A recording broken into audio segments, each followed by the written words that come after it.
അനൗപചാരിക ചർച്ചകൾക്കിടയിലും യുദ്ധഭീതി ഒഴിയാതെ പശ്ചിമേഷ്യ. ഇറാനുമേൽ ഇന്ന് നടക്കേണ്ട സൈനികാക്രമണം ഗൾഫ് രാജ്യങ്ങളുടെ അഭ്യർത്ഥന മാനിച്ച് നിർത്തിവെച്ചെങ്കിലും അധികം കാത്തിരിക്കാൻ തയ്യാറല്ലെന്ന് US പ്രസിഡന്റ് ഡൊണാൾഡ് ട്രംപിന്റെ മുന്നറിയിപ്പ്. ഒന്നുകിൽ കരാർ മുഖേനയോ അതല്ലെങ്കിൽ സൈനിക നടപടിയിലൂടെയോ ഇറാൻ പ്രശ്നത്തിന് ഉടൻ പരിഹാരം കാണുമെന്ന് ട്രംപ് പറഞ്ഞു. എന്നാൽ പരിധി വിട്ട ഉപാധികൾ അടിച്ചേൽപ്പിക്കുന്ന അമേരിക്കൻ രീതി ഉപേക്ഷിക്കാതെ നയതന്ത്ര പ്രശ്നപരിഹാരം സാധ്യമാകില്ലെന്ന് ഇറാനും തിരിച്ചടിച്ചു.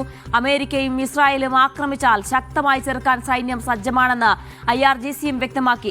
ആഗോള വിപണിയിൽ എണ്ണവില ഇനിയും ഉയർന്നേക്കും. അതേസമയം UAE ആണവ കേന്ദ്രത്തിന് നേരെ നടന്ന ആക്രമണത്തെക്കുറിച്ച് അന്താരാഷ്ട്ര ആണവോർജ്ജ സമിതി മേധാവി റഫാൽ ഗ്രോസി ഇന്ന് UN രക്ഷാസമിതി മുൻപാകെ സംസാരിക്കും.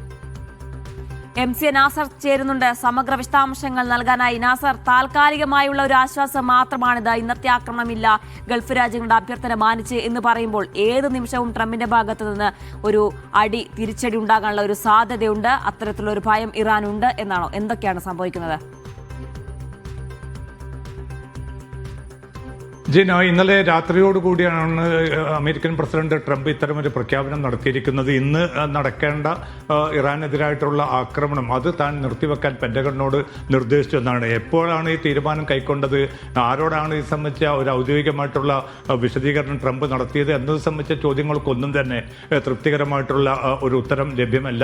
3 ഗൾഫ് രാജ്യങ്ങൾ UAE, ഖത്തർ, സൗദി അറേബ്യ, ഈ 3 രാജ്യങ്ങളിലെ ഭരണാധികാരികൾ തന്നോട് ആവശ്യപ്പെട്ടതിന്റെ അടിസ്ഥാനത്തിലാണ് ഇന്ന് നടക്കേണ്ട ഈ ആക്രമണം പുനരാരംഭിക്കുന്ന പദ്ധതി നിർത്തിവെച്ചത്.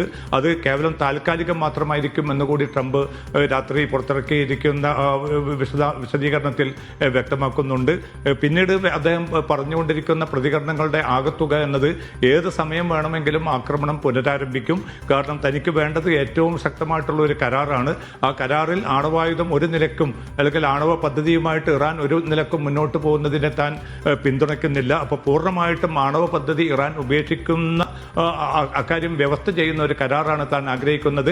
മേഖലയിലെ രാജ്യങ്ങളും അതാണ് ആഗ്രഹിക്കുന്നത്. അപ്പോൾ അമേരിക്കയും മേഖലയിലെ രാജ്യങ്ങളും ആഗ്രഹിക്കുന്ന സ്വഭാവത്തിൽ ഒരു കരാറിൽ എത്തിച്ചേരുക. അതല്ല എങ്കിൽ ഏറ്റവും ശക്തമായിട്ടുള്ള ഒരു ആക്രമണത്തിന് ഒരുങ്ങി നിൽക്കാനാണ് ഇപ്പോൾ ഇറാന് ഇന്ന് നടത്തിയിരിക്കുന്ന വിവിധ പ്രതികരണങ്ങളിലൂടെയും ട്രംപ് മുന്നറിയിപ്പ് നൽകിയിരിക്കുന്നത്. അതുകൊണ്ട് സമയം എന്നത് വളരെ വളരെ വിലപ്പെട്ട ഒന്നാണ്. ഇനിയും അധികം കാത്തിരിക്കാനാവില്ല. ഏറിയാൽ 2-3 ദിവസം, അതല്ലെങ്കിൽ ഒരാഴ്ചക്കാലം, അതിലപ്പുറത്തേക്ക് കാര്യങ്ങൾ സാവകാശം നൽകുന്ന ഒരു സ്ഥിതി ഉണ്ടാകില്ല എന്നുകൂടി വിവിധ മാധ്യമങ്ങൾക്കും മറ്റും നൽകിയ പ്രതികരണത്തിലും ട്രംപ് വ്യക്തമാക്കിയിട്ടുണ്ട്. അപ്പോൾ യുദ്ധഭീതി എന്നത് സ്വാഭാവികമായിട്ടും മേഖലയിൽ നിലനിൽക്കുന്നുണ്ട്. ഇറാന്റെ ഭാഗത്തു നിന്നും ഈ ചർച്ചകളൊക്കെ അനൗപചാരിക സ്വഭാവത്തിൽ മധ്യസ്ഥ രാജ്യങ്ങൾ ഇടപെട്ടുകൊണ്ട് മുന്നോട്ട് പോകുന്നു എന്നത് യാഥാർത്ഥ്യമാണ്. പക്ഷേ ഏതെങ്കിലും അർത്ഥത്തിലുള്ള ഒരു കരാറിൽ എത്തുമാറുള്ള ഒരു പുരോഗതി ചർച്ചയിലുള്ളതായിട്ട് മധ്യസ്ഥ രാജ്യങ്ങൾ പോലും വ്യക്തമാക്കുന്നില്ല. കാരണം ഇറാന്റെ ഭാഗത്തു നിന്ന് രാഷ്ട്രീയ സൈനിക നേതൃത്വത്തിന്റെ ഭാഗത്തു നിന്ന് ഇന്ന് വന്നിരിക്കുന്ന പ്രതികരണങ്ങളുടെ ആകത്തുക എന്നത് രാഷ്ട്രത്തിന്റെ പരമാധികാരവും അതോടൊപ്പം തന്നെ പൊതു താല്പര്യങ്ങളും ഇറാൻ ജനതയുടെ താല്പര്യങ്ങളും ഹനിച്ചുകൊണ്ടുള്ള ഒരു ഒത്തുതീർപ്പിലേക്കും തങ്ങളില്ല. പരിധി വിട്ട ഉപാധികൾ അടിച്ചേൽപ്പിക്കുന്ന സമീപനം അമേരിക്കൻ പ്രസിഡന്റ് ഉപേക്ഷിക്കേണ്ടതുണ്ട് എന്ന ഒരു മുന്നറിയിപ്പാണ് നൽകിയിരിക്കുന്നത്. നേരത്തെ സൂചിപ്പിച്ചതുപോലെ യുദ്ധം പൂർണ്ണമായിട്ട് നിർത്തിവെക്കുകയാണെങ്കിൽ ഹോർമസ് കടലിടുക്ക് തുറന്ന് കൊടുക്കാം.